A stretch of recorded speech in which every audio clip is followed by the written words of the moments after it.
Hi guys, welcome to Concept Clarity. आज का video हमारा नॉन अलाइन मूवमेंट के ऊपर। सबसे पहले देखते हैं कि आज की वीडियो में हम क्या पढ़ेंगे। हम पढ़ेंगे नॉन अलाइन मूवमेंट और फिर हम पढ़ेंगे पंचशील। चलिए लेट्स बिगिन। सबसे पहले what is NAM. NAM short form है नॉन अलाइन मूवमेंट की। क्या है ये? सबसे पहले देखिए, 40 साल एक आइडियोलॉजिकल स्ट्रगल रहा है मिड लेट 20th सेंचुरी में। अभी क्या है आइडियोलॉजिकल कॉन्फ्लिक्ट? देखिए 1945 में वर्ल्ड वॉर सेकेंड एंड हुआ। सेकेंड वर्ल्ड वॉर के बाद जो वर्ल्ड है वो दो हिस्सों में डिवाइड हो गया था, दो सुपर पावर्स में डिवाइड हो गया था। एक तरफ था आपका यूएस और दूसरी तरफ था यूएसएसआर। तो 1945 के बाद दुनिया दो सुपर पावर्स में डिवाइड हो गई। आधे वर्ल्ड को रूल कर रहा था यूएस, आधे वर्ल्ड को रूल कर रहा था यूएसएसआर। तो ये जो पीरियड है 1945 के बाद का, ये इन दोनों की जो आपस में लड़ाई है यूएस और यूएसएसआर की, इसे बोला जाता है कोल्ड वॉर का पीरियड। और ये कब तक चला? ये चला 1991 तक। अब हुआ क्या? नॉन अलाइन मूवमेंट क्या है? नॉन अलाइन मूवमेंट एक ऐसा मूवमेंट था जिसमें कुछ कंट्रीज ऐसी भी थी जो ना यूएस की साइड पे थी ना यूएसएसआर की साइड पे थी। जैसे कि मैंने अभी आपको बताया कि दुनिया दो हिस्सों में डिवाइड हो गई थी, एक तरफ यूएस था, एक तरफ यूएसएसआर था। और ये दोनों ही एक रेस में लगे थे कि अपनी साइड हम कंट्रीज को ज्यादा से ज्यादा ज्वाइन करवा ले। यूएस के साथ इसकी एलाइड कंट्रीज थी कुछ, इसके जो साथ थे वो था mainly western Europe,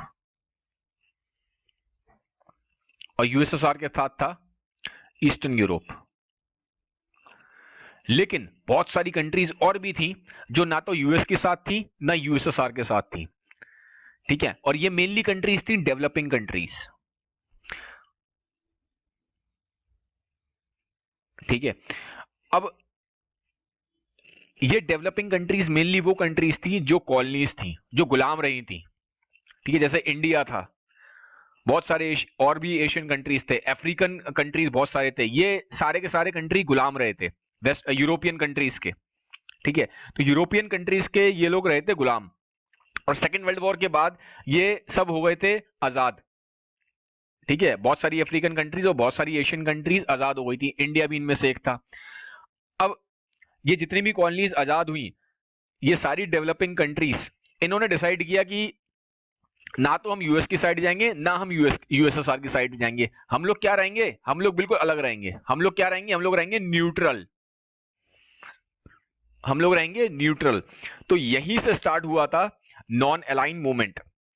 non aligned movement मतलब क्या है कि मैं किसी भी साइड की तरफ अलाइन नहीं हो रहा, नाम से ही समझ में आ रहा है नॉन अलाइन। ठीक है, ना तो मैं यूएस की साइड पे हूं ना ही मैं यूएसएसआर की साइड पे हूं, मैं न्यूट्रल हूं। ठीक है, तो जनरली ये आइडिया जो नॉन अलाइन मूवमेंट का था, ये फेमस हुआ था डेवलपिंग नेशंस के बीच में। और ये डेवलपिंग नेशंस कौन से थे? मेनली ये वो थे जो कॉलोनीज थे, जो गुलाम रहे थे यूरोपियन कंट्रीज के।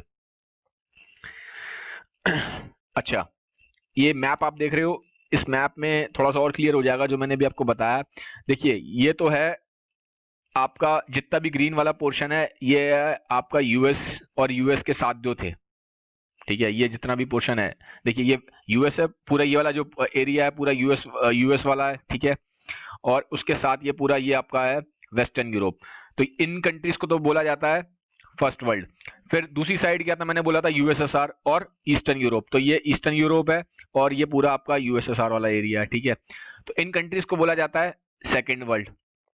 ठीक है, तो दुनिया कोल्ड वॉर के टाइम पे दो हिस्सों में डिवाइड थी, एक तरफ फर्स्ट वर्ल्ड था ग्रीन वाला, एक तरफ था येलो वाला पोर्शन सेकेंड वर्ल्ड। लेकिन एक तीसरा पोर्शन भी था जो ना तो इनकी साइड पे था और ना ही इनकी साइड पे था, ना यूएस की साइड पे था ना यूएसएसआर की साइड पे था। इस इन इन इन कंट्रीज को बोला जाता है थर्ड वर्ल्ड कंट्रीज। ये देखो, अब ये पूरा इंडिया वाला एरिया है, मेनली अफ्रीका वाला एरिया है, मेनली साउथ अमेरिकन कॉन्टिनेंट वाला एरिया है। तो ना तो इनकी तरफ गए ना ये इनकी तरफ गए। ठीक है, तो यही जो आइडियोलॉजी है कि ना तो मैं फर्स्ट वर्ल्ड कंट्रीज की तरफ जाऊंगा ना मैं सेकेंड वर्ल्ड कंट्रीज की तरफ जाऊंगा, इसी को बोलते हैं नॉन अलाइन मूवमेंट। अब ये हुआ कैसे? देखिए सबसे इंपॉर्टेंट जो उसमें था वो था बैंडंग कॉन्फ्रेंस। बैंडंग कॉन्फ्रेंस क्या था? बैंडंग कॉन्फ्रेंस में 1955 में हुई थी ये, ठीक है, ये हुई थी इंडोनेशिया में। इसमें क्या हुआ था, 29 नेशंस, डेवलपिंग नेशंस जो गुलाम रहे थे, ये इन सब ने आपस में मिलके ये डिसाइड किया कि हम न्यूट्रल रहेंगे, ना हम यूएस की तरफ जाएंगे ना हम यूएसएसआर की तरफ जाएंगे, ठीक है। 29 नेशंस ने पार्टिसिपेट किया था, लेकिन उनमें से मेनली जो नेशंस थे 29 नेशंस में, उसमें से 5 नेशंस जो थे वो ज्यादा बढ़ चढ़ के आगे आए थे, ठीक है। और उन्हीं 5 नेशंस के यहाँ पे लीडर्स की पिक्चर है, आप देख सकते हो। जो मेन लीडर्स थे इस बैंडंग कॉन्फ्रेंस में, उनमें एक थे हमारे जवाहरलाल नेहरू, ठीक है। इनका इनका तो बहुत बड़ा कंट्रीब्यूशन है वर्ल्ड को नॉन अलाइन मूवमेंट के फॉर्म में। जो नॉन अलाइन मूवमेंट की जो आइडियोलॉजी है उसका जो बेस रखा था वही जवाहरलाल नेहरू ने रखा था। और सेकंड है आपके इंडोनेशिया के सुकार्नो, गमल अब्दल थे इजिप्ट के, फिर लीडर थे एक घाना के, और फिर ये थे यूगोस्लाविया के लीडर T2 करके, ठीक है। 5 लीडर्स की यहाँ पिक्चर दिखाई जा रही है। ये बैंडंग कॉन्फ्रेंस में मिले थे, इन्होंने मिलके कुछ डिसाइड किया कि अब हमें ना तो फर्स्ट वर्ल्ड क्या कहते हैं यूएस की साइड जाना है, ना ही हमें यूएसएसआर की तरफ जाना है।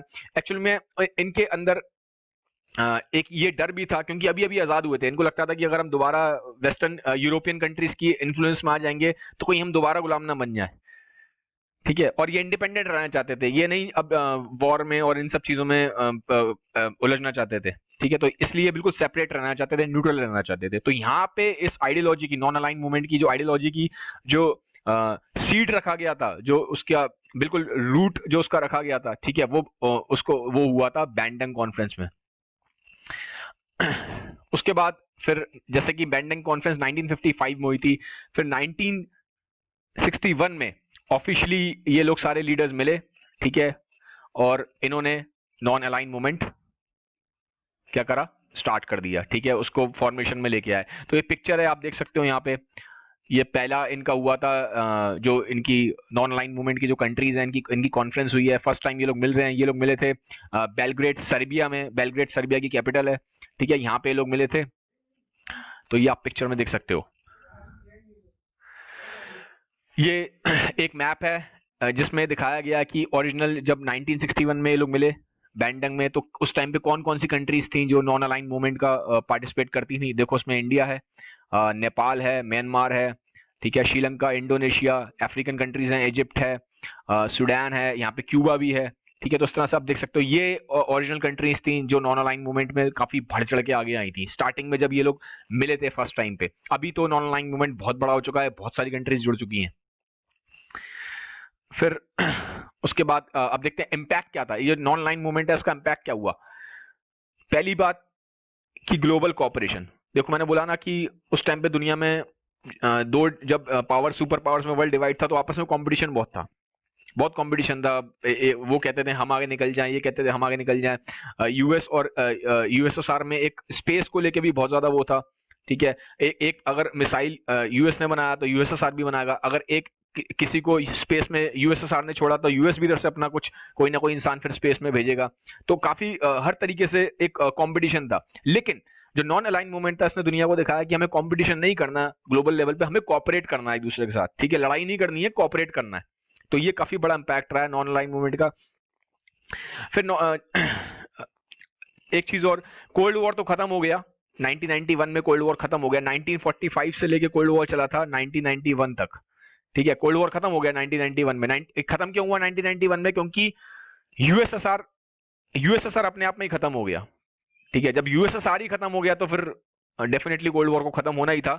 लेकिन कोल्ड वॉर तो खत्म हो गया, लेकिन नॉन अलाइन मूवमेंट वो अभी तक चल रहा है, ठीक है। वो अभी भी एट प्रेजेंट, मतलब 2018 में ये वीडियो बन रहा है, अभी भी नॉन अलाइन मूवमेंट जिंदा है और बहुत बड़े लेवल पे जिंदा है, ठीक है। तो इसका देखो कितना बड़ा इंपैक्ट है। उसके बाद जैसे मैंने आपको बताया स्टार्टिंग में 29 नेशंस थे, लेकिन अब एज ऑफ 2015 120 नेशंस इसके मेंबर बन चुके हैं नॉन अलाइन मूवमेंट के, ठीक है। और इनका मेन क्या काम है, इनका इन सारी सबका काम ये है नॉन अलाइन मूवमेंट के अंदर कि इंटरनेशनल कोऑपरेशन होना चाहिए, ठीक है। और ग्लोबली जो इकोनॉमिक इनक्वालिटीज होती हैं, ठीक है, इसके अगेंस्ट हमें बोलना है। जैसे कि अगर आप देखेंगे वर्ल्ड बैंक है, और जो बड़ी बड़ी बहुत सारी यूएन है, ठीक है, तो ऐसी बड़ी बड़ी ऑर्गेनाइजेशंस में जो सुपर पावर्स है ना, उनका बहुत डोमिनेंस रहता है, स्पेशली यूएस का बहुत डोमिनेंस रहता है। तो इन्होंने बोला कि हम एक ऐसा मूवमेंट बनाएंगे जहां डेवलपिंग कंट्रीज की भी आवाज को सुना जाए, ठीक है। तो इसमें ये भी इनका काफी बड़ा एक मोटिव है। और फिर ये राइट्स के लिए, नेशंस के राइट्स के लिए काफी ज्यादा ये लोग एग्रेसिव हैं नॉन अलाइन मूवमेंट में। ये आप पिक्चर भी देख सकते हो यहाँ पे। ये जो पिक्चर है ये आपको ये जो यहाँ पे पिक्चर दिखाई दे रही है, ये अभी तक देखिए 17 समिट हो चुकी हैं, मतलब करीबन लगभग 17 बार ये लोग एक ऑफिशियली मिल चुके हैं नॉन अलाइन मूवमेंट में, ठीक है। तो 17 बार ये लोग मिल चुके हैं। तो ये जो पिक्चर है ये 16th समिट की है, ये 16th समिट की पिक्चर है जो सामने अभी आपके दिखाई दे रही है आपको। ये जो पिक्चर है 16th समिट है ये नॉन अलाइन मूवमेंट का। यहाँ पे देखिए इसके मेंबर नेशंस मिल रहे हैं। और ये जो 16th समिट हुई है ये हुई है ईरान में, ठीक है, ईरान में हुई है। तो ये पिक्चर आप देख सकते हो। अब आते हैं पंचशील के ऊपर। पंचशील क्या है, देखिए पंचशील ओरिजिनली एक ट्रीटी थी जो साइन की गई थी इंडिया और चाइना के बीच में, ठीक है।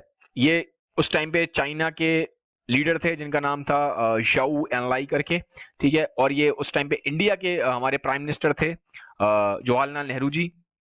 तो इनके बीच में ये एक ट्रीटी साइन हुई थी जिसका नाम था पंचशील ट्रीटी। अब इस ट्रीटी में क्या था, इस ट्रीटी में ये था कि चाइना और इंडिया दोस्त बन के रहेंगे। चाइना इंडिया कभी भी लड़ाई नहीं करेगा, आपस में कोऑपरेट करेगा, दोस्त बन के रहेंगे, ठीक है। तो इस तरह की एक आपस में इनकी ट्रीटी साइन हुई।